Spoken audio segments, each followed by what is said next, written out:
I see Insight7 just making it so easy to know, like to be confident in what you know about your product.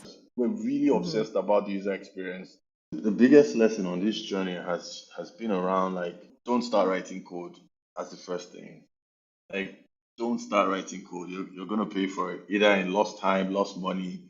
You lose tens of thousands of dollars building the wrong stuff. Don't start with the code. Start with the customer experience. What are you trying to ship? And once you nail that experience, then you start writing code to build the experience. Like this is a hard lesson. And so that impact is really important for me, for the team. That's what we're about. We really want to help customers be successful and help people create better products out there. And if we achieve that, then we're really successful as a company. My name is Odun Odubanjo. I'm co-founder and CEO at Insight7. Excited to be sharing my experiences and paths to building Insight7 today.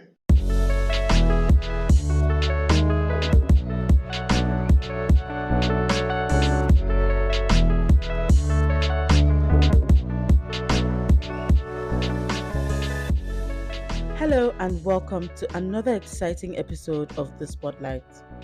This podcast is for curious minds and aspiring innovators who are leading the charge in the research revolution. We dive deep to discuss inspiring, informative, and offbeat conversations on product research and strategy. My name is Iwalola Shobowale, and I am a product research and strategy lead at a leading technology company in Nigeria.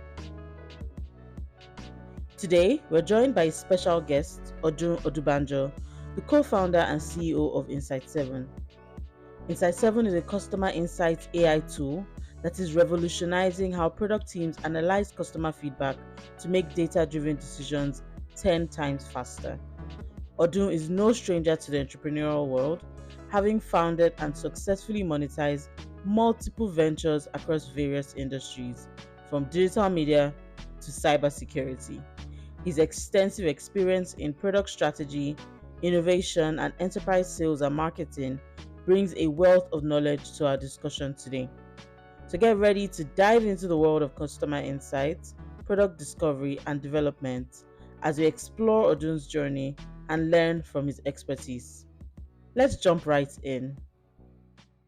So thank you so much, Odun, for joining today. My pleasure. It's really fantastic having you here. Like I feel like you're going to have so much to share with the listeners.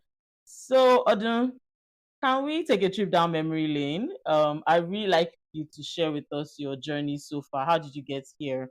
I mean, I've Mm. already gone through your LinkedIn. I feel like you could be my brother right now. I know so much about you, right?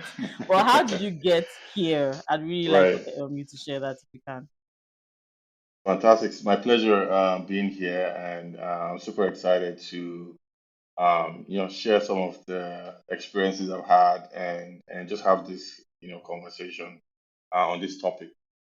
In terms of my background and journey to get to where I am today, it's been quite a journey.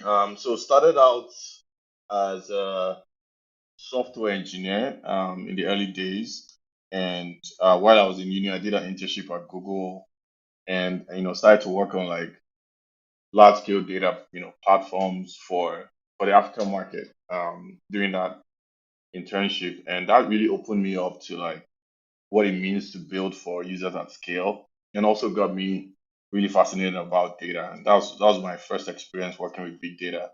And out of uni, got the opportunity to start out a company called Twin Pine with Elo and Deji. You probably know that company as Terragon today, but that was how it started. So started that we built this, expanded the product across multiple African countries, Kenya, Ghana, South Africa, and we did quite well. So built that out, scaled that product, and we eventually evolved that into a marketing technology play, helping companies reach their consumers on mobile, but leveraging the power of big data, understanding the segments, the users, the profiles, and using that to really target consumers on behalf of businesses. In between that, I did a master's degree at UCL in London. Went to study, web science and big data analytics. I just knew that I had to had to do more around data, and I was really Mhm. curious. And so that was another really good experience. And then at some point, moved out to Toronto and did a stint in cybersecurity, and that's where I kind of had the idea for Insight7. So I had this experience where we're expanding the company's product into a new market, and I wasn't like I felt like we didn't do a good job of researching the market or understanding the market, the customers, the competition, what we're going after, who we're building for. And we essentially ran that as a project instead of like a product discovery process. And so I knew there needed to be something better for companies to use to make decisions about products, customers, um, and that was where the idea came from. We also had this tool then, Gartner, that we were paying a lot of money for, and not everyone within the organization had access to that platform. And so I felt like there had to be a better way to democratize insights within organization, and that's when I started thinking about this problem that we're solving today. After that, I joined Shopify and I built merchant and developer products in the channel space. Spent about 3 years there, and interestingly found the same problem of how do you make the right decisions about what you need to build? How do you solve customer problems at scale? How do you leverage research that other teams have worked on? Different kinds of problems in this space. And yeah, started working on Insight7 with a team on the side. And at some point, I thought it was time to go full time, and yeah, here we are 1 year later. We have, paying customers. We have users who are giving us really good feedback. And I'm really excited for the impact that we're having and the future of what we're doing. That's amazing, Odun. So you mentioned a couple of things, right? And I mean, you've hinted at it already. You said even with larger organizations, that problem still persists, right? Of conducting research in a continuous way. So what made this particular problem be the one you want to solve? Because there are a lot of problems, right, existing Mm, in the atmosphere. So what yeah. made this the particular problem you wanted to solve? That's a great question. So, being a two-time founder, this is my third startup. Um, I wanted to make sure that first, like, at the time I went back to like work for other companies, I knew that I wanted to be mentally prepared for startups again. I knew I was going to do one more startup, and I felt like I had just the energy for one more, and that would be it. And so I was very careful about what I was going to work on. And that's why it also took long to start. So I wanted to make sure that, I was working on the right opportunity. I think some of the prior experiences I also had, I felt like one of the biggest determinants for startups is size of the market. How big is the market? And so I wanted to make Hmm. sure that we were playing in a big enough market where we could expand and grow and offer multiple things to customers, and that would make us, more successful, or at least increase our chances of success. And so that was one of the factors. I wanted something I was passionate about. I wanted something that an area where the problem hadn't been solved. I wanted an opportunity that was going to be global, and I wanted the market to be massive enough. So these were some of the factors that was like my checklist for what to go after. And so over like 3 years, I kept comparing every other idea, opportunity to this one. This one stayed. It remained at the top of the list, and then I knew, yeah, it was time. I love that process. So you said over 3 years. So I mean, stories I've heard, it seems like as soon as someone comes across an idea, they do a little bit of research and they are like all in if they have the money, Mm, right? And you being a yeah. third time founder, you could have actually jumped on this earlier, I assume, right? Yes. So Yes. it's interesting that you actually waited for 3 years, right? But like, what was there something that how did you validate the idea? So you mentioned you wanted a market that's big enough, right? And you wanted something that would have impact. How did you validate the idea? Who did you talk to? What was that process like? That's a great question. And just to like touch on the 3 year period, incubation period, idea incubation period, it wasn't just about those things that I mentioned. I think two other things was one, I wanted to build enough relationships. I knew that we're gonna it was going to be a global play. And so I needed to build relationships in the new markets that I was trying to get us to play in. And I also wanted to have better understanding of the market. Um, and so like the first company I worked for when I moved to Toronto, 2 weeks in, the CEO asked me like, when we just had like a quick coffee chat. And I guess based on all the things I shared about my entrepreneurial experience, was like, why are you not starting a company? 2 weeks Imagine in, that. yeah, it was Wow. like, why are you not starting a company? I'm like, um, I just told him I'm not ready. But it was those Mhm, things, building the right relationships, having enough understanding of the market, and mhm, then having a clear idea of what problem you want to solve, and kind of validating it to an extent before setting out. mhm, And so in terms of how we validated, this opportunity, to be honest, it was things as basic as, hey, are there products out there serving this need? I didn't want to mhm. go into a space where we're the ones trying to create a new solution that never existed. I think one of Right. the best ways to create value today in any industry, not just technology, is to go after an existing market and just do Mhm, that thing better, 10 times better. mhm, Like it's been mhm. validated over and over. You're better off. Right. It's less risky to go into an existing market and do it 10 times better. And so I looked at a lot of the products in this space. Um, One, it was still emerging in terms of, you know, 3, 5 year old products in the market. So it was an emerging space, but I wasn't satisfied with the product I was seeing. I felt there was a need for a simpler, easier to use product, very intuitive. And then there was an opportunity to also provide a solution that solves the end-to-end problem, not just like a fragmented piece of it. So that was the vision. I wanted us to provide that end-to-end, platform that would help people understand customers, automate their research workflow, and make decisions very quickly in terms of what to build, where to invest in their product development process. And yeah, that was it. So looking at the market, seeing the opportunity in terms of companies, existing products that were making money, that were growing well, and also on the user side, still validating that there were many companies that were still doing research manually till today. And I think that's that's where the real opportunity is. Like so many people are still using documents and spreadsheets and PowerPoints to do research, and that is a very archaic way. I'm still fascinated how in the age of AI we're still working this way. uh, I can attest to that.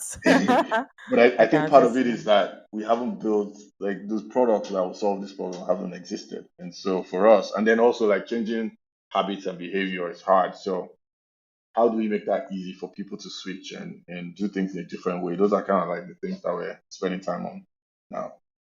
Yeah, I can totally attest to that. I mean, that's one of the issues that we're facing even now, right? And you're totally right. How can we still be having these issues? Like, why is it that other things are being developed but not in this space? And yes, I think I really like how you've explained that. But it's very clear you're an experienced founder. Anyone listening to you can tell this is not your first time because you're speaking from a place of experience. Like how you mentioned that you had to make the relationships to actually get you to this point, right?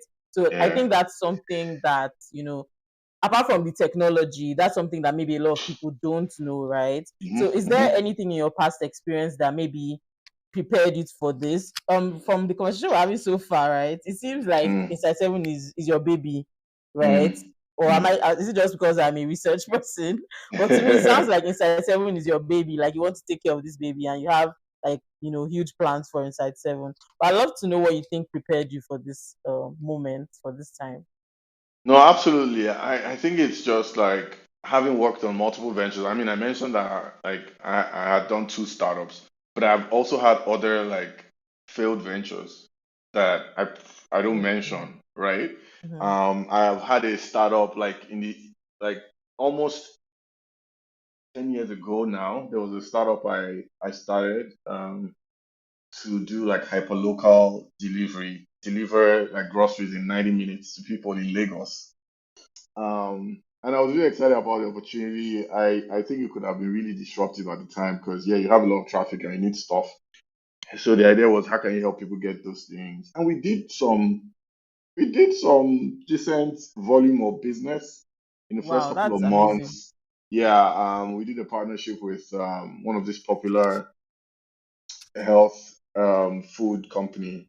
I think So Fresh or something. We did a deal with Okay. them. We're helping them with like smoothie delivery. And so Mm-hmm. like we were getting demand. People would reach out to us, want to order something, we go pick it up, we deliver it. But then the whole like logistics of operating that kind of business in Lagos without funding, within 3 to 4 months, I was like, okay, I don't think I can do this. Oh I don't God. think I'm ready. I don't think I'm ready for this. Like, let Mm-hmm. me just stay with the media business that we had then. And so, when you have those kind of experiences, you spend more time thinking about what does it take to be successful in a venture before you start out. Before you spend a dime, you want to think about it. And so it's, how do you make sure that you have the funding? How do you make sure that you have the um relationships you need? How do you make sure that you validated the opportunity as clearly as possible before you start building? And even when you start building, how do you build in a way that you're not just wasting resources? You're building things people want, and that takes you to product market fit faster, helps you make money faster, things like that. And so, like, yeah, those are some of the things that I have learned the hard way. How not to build, and I think that's just helping guide the execution today. Yeah, I'm sold. Like, how do I invest in Insight 7? Is there room? I don't have much money, but I want to let's start earning profits by next year. let's talk afterwards. Okay.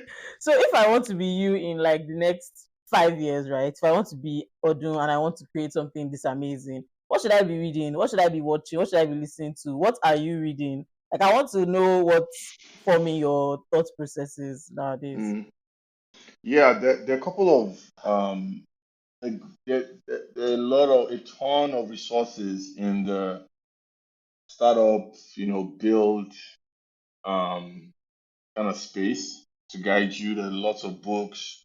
One of the recent books that I'm reading is The Mom Test, which kind of guides you in terms of how to, ask customer interview questions and sales, interview questions. Also, just read a book about sales, like getting that first sales process going within the team or within the organization. I can't remember what it's called. So it's books like that. The Four Steps to the Epiphany by Steve Blank is another good one. Kind of helps you figure out like the customer discovery process and plan how to just set up like a clear process for learning from customers and building the right things and iterating from there. So there are many books like that, and of course the traditional product management books, Marty Gagan, um, or books that kind of like help you, make the right decisions when it comes to, building and then go to market as well. And then I consume a lot of YouTube content, people talking about how they built their SaaS companies, how they got their first 100 customers.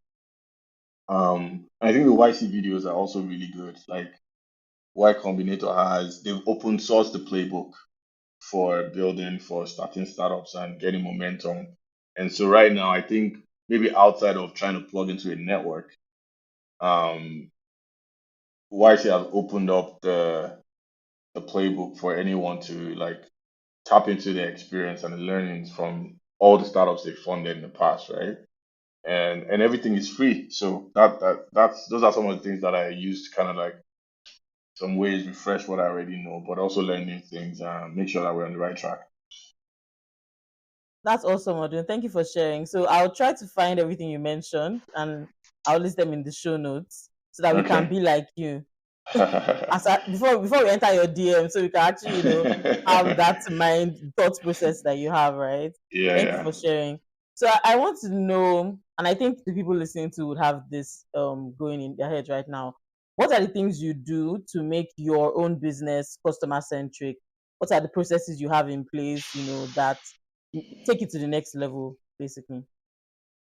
Yeah, that's a great question, and to be honest, it's a hard one to pull off, because the typical kind of like way that the average team executes is like, hey, we have this idea, and we know what we want to build, and we know what customers want, and you're trying to like go in that direction very quickly. And so for you to be customer centric, you have to fight that habit.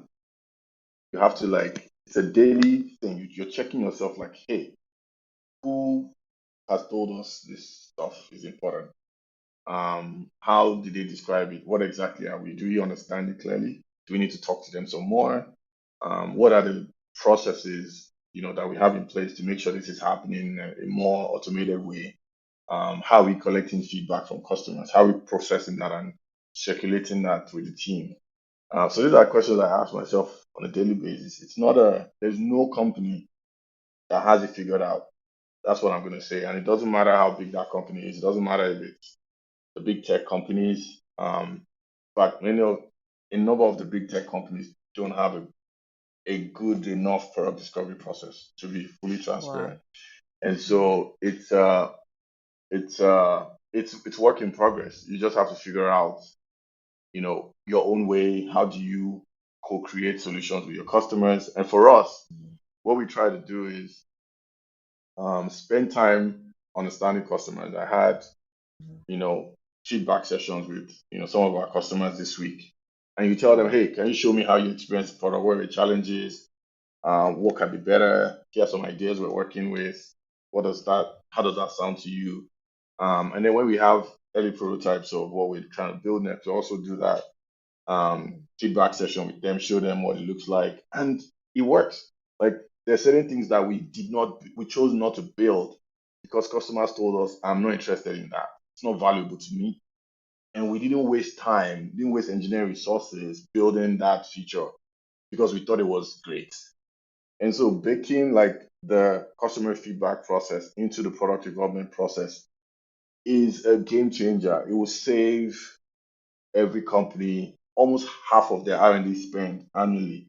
So instead of rebuilding software, you're shipping things people want, right? It's well established that about 50% of things we ship are not used by customers everywhere, you know, Wow. everywhere in the world is established. We just ship features. Now, some people will tell you, oh, we shipped it because this one customer said they won't buy our product without it. But at the end of the day, you still have a lot of things that customers are asking for that you haven't built. And so you know, very, very important to make sure that um, the entire product development process has the customer who's the most important stakeholder in that process to make sure you're co-creating solutions with them. Yeah. Yeah, so I find that so interesting. You mentioned how, it's actually a mindset shift. And I think that's something even I encounter in my role presently. So especially for a large organization, and you hinted that even large organizations don't have this figured out. It's because there's so many people who have the, shall I say, old mindset and Mm. they're not, familiar with the need to actually, take in the new mindset. So I Mm. find that it's really interesting that you've noted that, and yeah, I'd love to hear more about that. Can you talk about some of the challenges that you know you face? Maybe just name one or two that you face and how you've come across, like how you've resolved them within your team, like in trying to get So it's this like mindset product, shift. right, on the product side, right? Product customer Yes, side. please. Yes. Um, yeah, so in terms of challenges, I think the first one would be like, how do we how do you get like the team aligned around your own view of the customer? So that's the first thing, right?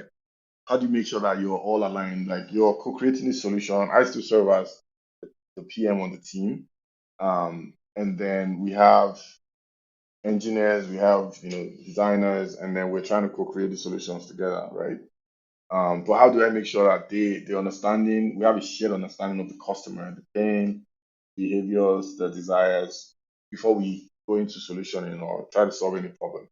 And so one of the things I try to do there is to invite some of them to some of the interviews with customers so that they get first-hand feedback. They have more empathy for the customer, and then they're able to bring better ideas to our solutioning, sessions, right?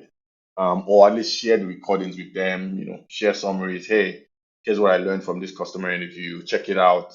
The challenge though is like catching up on 30 minutes, 1 hour recordings. The average person wouldn't do that. And so how do you, and that those are some of the problems we're trying to solve with our product. Like how do you summarize this interview and share clips with the user, or with your team so that they have shared context about the customer. So that would be one of the challenges. I would say the other one is around like when you start, especially at this early stage where you're still trying to figure out where the biggest opportunities to focus are.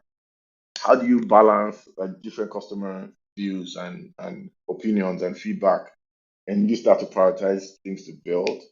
And that also requires a lot of experience. Um, so I think having a product management background super helpful in terms of what we're doing. So I'm able to use that experience to make those hard decisions. But yeah, that would be the other challenge. How do you prioritize your investments based on all the feedback that you're getting? How do you tune out the noise? Because sometimes you're hearing from customers, you also hear some noise in the feedback process. So how do you tune that out and say, hey, they mentioned this, but maybe this is not as important as they made it sound. What is really critical, and how many other people have that same experience of that critical pain, so that we can then prioritize that and solve that.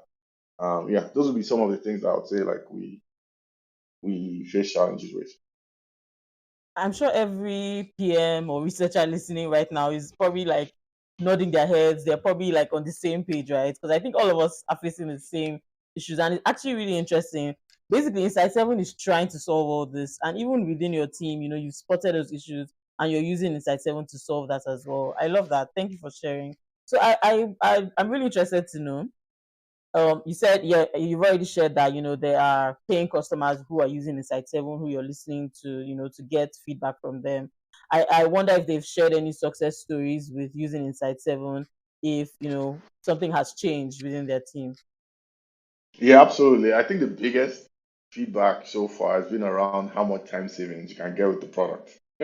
And so you talk to customers, one part of the job is like transcribing that and then analyzing the transcripts and then making sense of that, extracting themes, sentiments, insights, and then generating a report. That entire workflow is painful. Please. Yeah, so in terms of success stories, we've had a number of them. We had an agency in Jamaica let us know that they were using our product to automate their entire user research workflow. So take loading in videos, transcribing them, and then analyzing the transcripts and generating a report. Another product manager in Canada was letting us know how they used our product to do the same thing, transcribe videos, analyze, and then download the report, and share that with their team. Had a UX researcher as well let us know out in Montreal, reach out, and he was essentially just educating us on the product. Like, hey, here's how it works. Here's what I was able to do. I find it fascinating.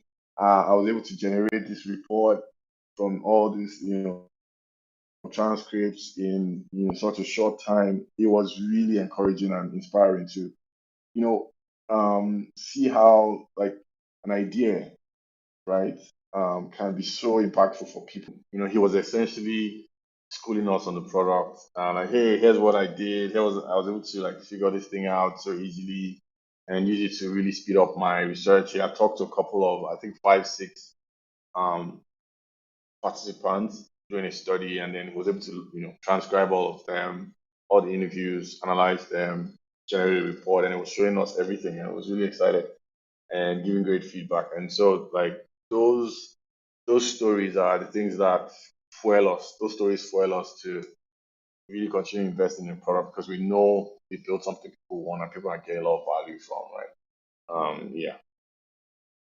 Oh, thank you so much for sharing that.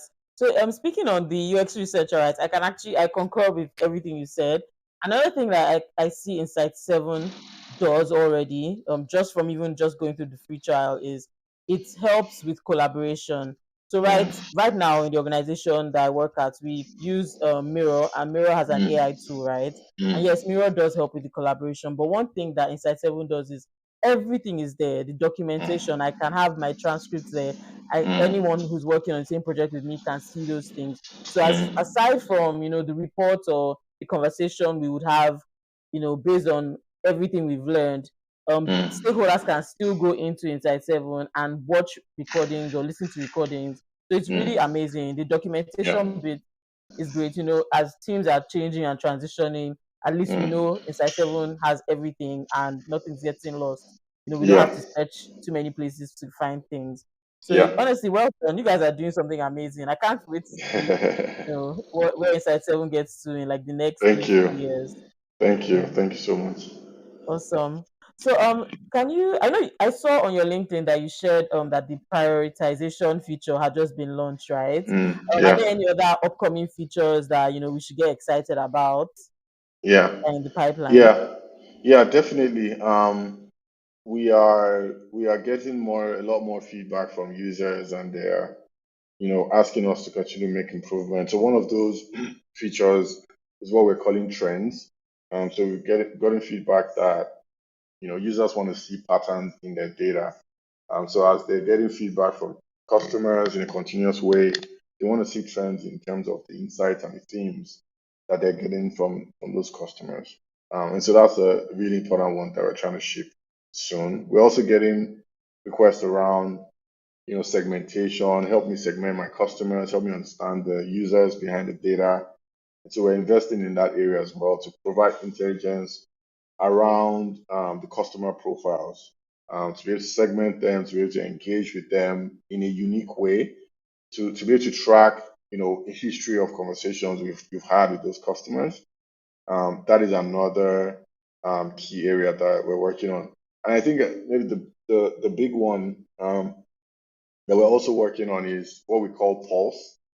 So Pulse is a way for you to continuously get insights from the all the feedback that you're getting from customers. So it's not just when you have a study or when you have a project you're trying to work on. It's more of like, how do I hear continuously from customers and understand what they're saying every week? So you start your Monday, and the first thing is you get an email from us saying, hey, here are the key things that happened last week. Here are some ideas.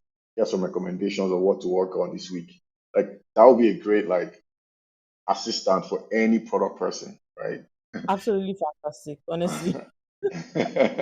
To kind of help Wow. you be focused, be very customer centric, and make sure that you're on top of everything, right? You feel like you're in control of all the feedback coming in. So yeah, those are some of the things that we're working on, and hoping to ship in the next couple of weeks. Again, absolutely fantastic. Like I see Insight7 just making it so easy to know, like to be confident in what you know about your product. Like Mm, the amount of time you would have to go, crawling on the internet, going on social media, going through your app reviews, all those things is going to shorten down the time. That is absolutely mm. fantastic. I can't wait to see all these new features. Well done. Well done to your Thank team. you. So we'll be rounding off very soon. Just would like to hear from you if there's any advice you have for upcoming entrepreneurs, people who have an idea, maybe they've done some trying to validate their idea and they're in that process right now. What advice would you give to them? So not just entrepreneurs, product managers, maybe they just have an idea and they are not sure what to do next. They're not so confident in that idea. Yeah. Yeah, I think the biggest lesson on this journey has been around like, don't start writing code as the first thing. Like, don't start writing code. You're gonna pay for it, either in lost time, lost money. You lose tens of thousands of dollars building the wrong stuff. Don't start with the code. Start with the customer experience. What are you trying to ship? And once you nail that experience, then you start writing code to build the experience. Like this is a hard lesson, and even when you've been burned sometimes, you still make this mistake. And but it's important to keep that lesson in mind. Like start with the experience. And so what I wish we did earlier is when we were launching our MVP, we should have spent more time in the prototyping phase before we started building. Now, when we started building like data models of product, so the underlying foundation, which I knew we always need, and that was fine.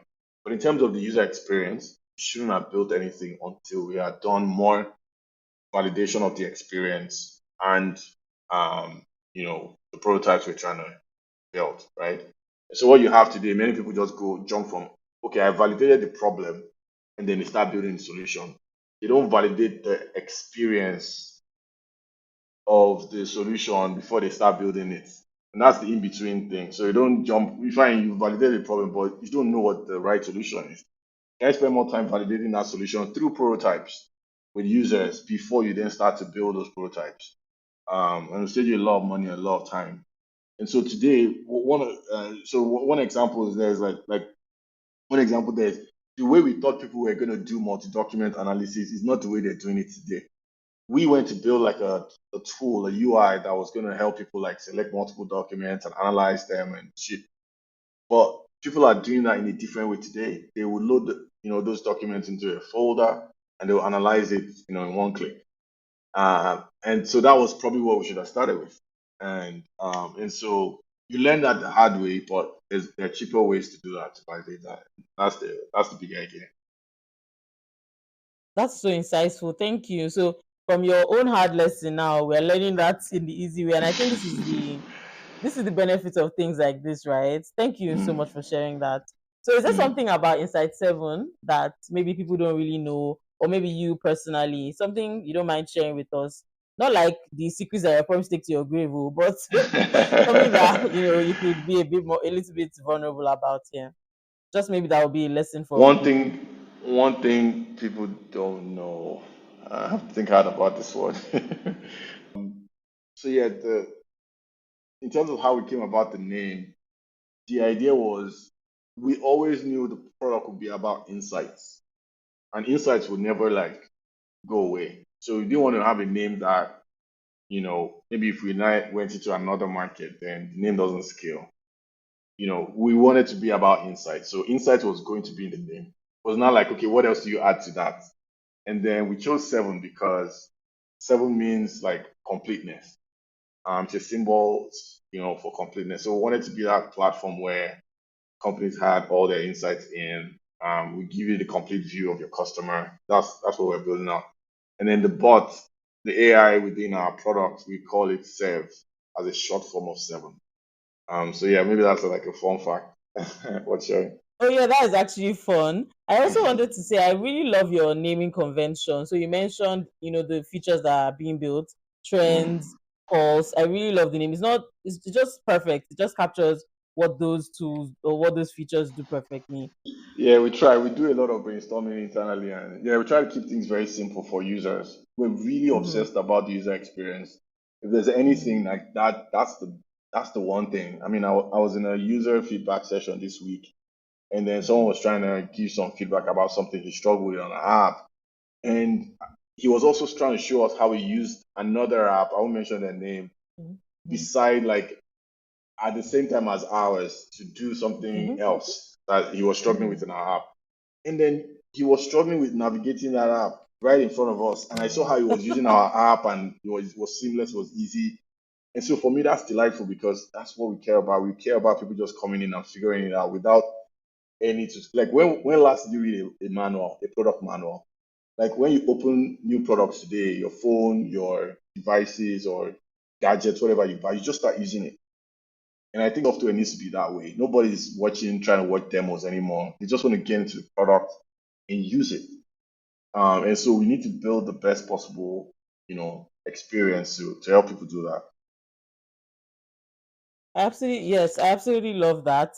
Like you're actually right. How many people even look at those 30-second demos, right? But Mm, still, even though they're there, maybe for the mm, time when the experience is difficult, but it's yes. amazing hearing that feedback that people are actually having great experiences using the product. That's Yeah. amazing, and it speaks well for your team, right? I like Yeah. I can't even imagine what goes on behind the veil, but it speaks Yeah. well. At least the output is amazing. Well Yeah. done to you and your team, honestly. So I Thank know, I you. know. I have one final question. I know Okay. you might be hesitant to reveal all the eggs in your basket, right? But maybe just release some for us. Where do you see Insight7 being in the next, let's say, 2 to 5 years? um, in the next 2 to 5 years, it's interesting when we had a team retreat last weekend, and yeah, this question came up. And my answer was that I want us to be, in many ways, I want us to be a model company in terms of our culture and how we work and the kind of products we bring to life. We care about innovation, it's in our DNA. We care about speed, and we care about user experience. I want those things to shine through in terms of like the kind of products we build and how we work. The other thing is I really want us to be successful as a business that generates its own revenue. I don't want us to be um, heavily dependent on VC funding. I want us to be very um, I want us to generate revenue as a business, as a product that people value and pay for, and grow that way, right? I come from a bootstrap background, and so try to integrate that into how we execute, stay lean, but focus on the customer and generate revenue from them. And so that's the other piece, in terms of what's really important. And I think maybe the final thing would just be about like us being changing the game, just changing how people think about products, how people work, having a lot of impact for our customers. And then by extension, those customers can build better products for the world. And so that impact is really important for me, for the team. That's what we're about. We really want to help customers be successful and help people create better products out there. And if we achieve that, then we're really successful as a company. That's so amazing. Like hearing you talk this whole conversation so far, like I see resilience, I see self-awareness, I see determination, and I know I can already see that it translates to what you're building, and I can't wait for other people to see it. One more thing, actually, do you have like a free trial discount code, anything for people listening? Maybe if you have a couple of people that want to try out Insight 7. Yeah, sure. We interestingly we launched our free plan this last week, and Awesome. before now you had to put in your credit card before you go into the app because we wanted very serious early customers. But then we're moving beyond that now, so we open it up. You can go in there and use it yourself without a credit card and see the value that the product provides. And yeah, so that's something that is available to everyone. Oh, that's amazing. So I will have Insight 7 linked, the website linked in the show notes as well. So yes, Odun, thank you so much. This has been an amazing conversation. I feel like I've taken up just enough of your time. Thank you so much. You've been like a great sport. Did you have any final things you wanted to say before we round up? Yeah, I think it's just like words of encouragement for builders out there. Like building is hard. It's hard on many fronts. It's hard to convince people to join you on that journey. It's hard to get customers to give you a chance in the early days. It's hard to get investors to bet on you in the early days. But you have to have a high degree of confidence in yourself and your vision. Those two things, and that will help you navigate those challenging times. And then once you start to get traction, everybody comes around. It's just the way it works. And so, yeah, and words of encouragement for anyone trying to build anything out there today. And that's fantastic. Can I also plug in that Insight 7 will help you get to that confidence that you need to get to, right? But Yeah, once you're sure about what you're building, once you've spoken to your customers and you're using Insight 7, you definitely get to where you need to be. Thank you, Odun. absolutely. So thank you all for joining us on this absolutely fantastic episode with Odun, the co-founder and CEO of Insight 7. We've explored the impact of customer insights, product strategy, and innovation, gaining really valuable knowledge from Odun's extensive entrepreneurial experience. From the transformative potential of AI driven customer feedback analysis to the strategic importance of data driven decision making, I think we've uncovered the keys to success in product development. Remember, understanding your customers deeply is the path to creating exceptional products that truly resonate. We hope this episode has ignited your curiosity and inspired you to embark on your own product journey.